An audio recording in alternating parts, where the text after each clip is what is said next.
The Sitemorse report screen shows the assessment results. It's divided into three main zones. At the top is the management zone, which incorporates the summary KPI information as well as the year at a glance. The report zone is on the left, and this summarizes the assessment results. Clicking on any of the circles opens the assessment results for that category. The action zone is on the right. This includes the What to Do Next section, where you can view the priority actions. Let's take a closer look at the year at a glance. As you mouse over the bar, you can see how the results have changed over the last year.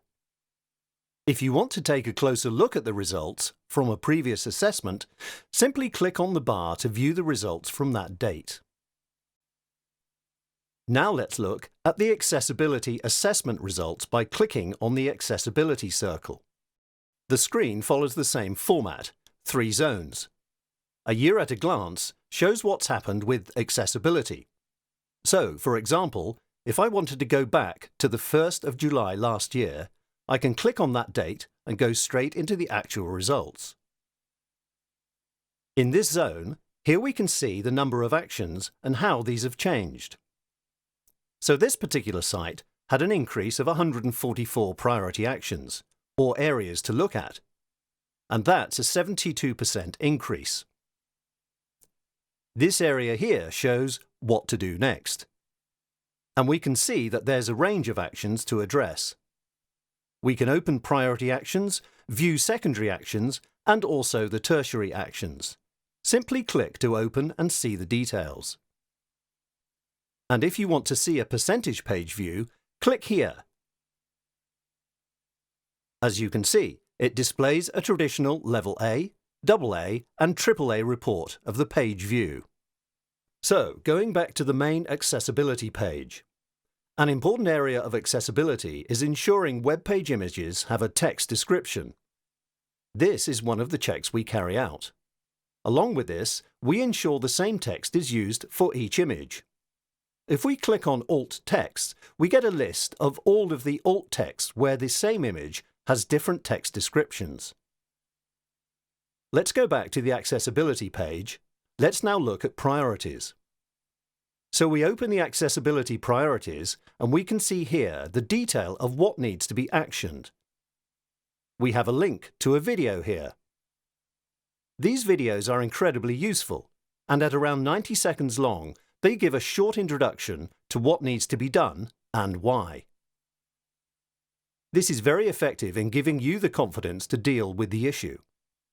The videos therefore reduce training and support costs. And then we have the content editor-based description. Across the system, we have different descriptions for different roles. This description is for a more non-technical role. Also on this page, you'll see there's different icons. This is the View Page icon.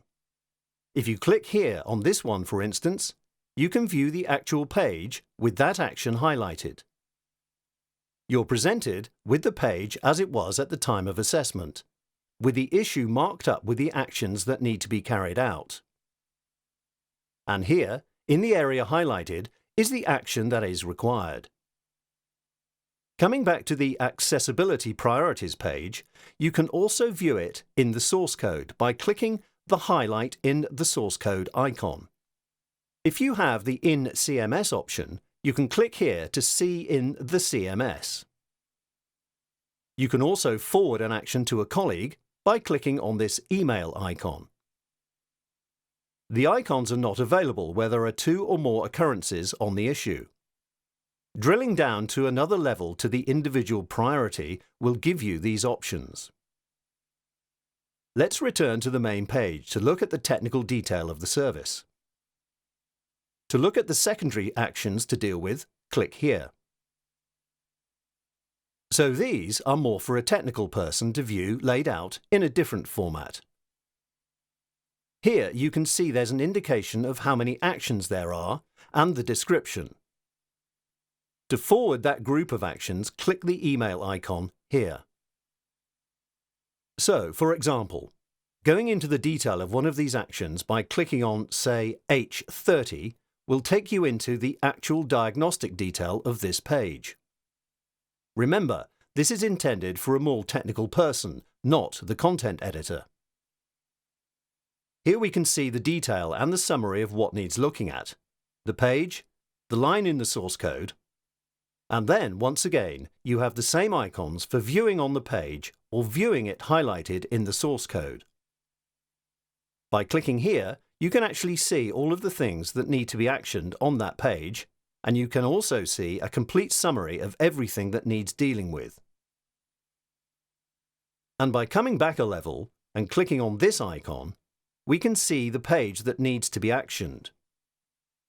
And here is the detail of what needs dealing with.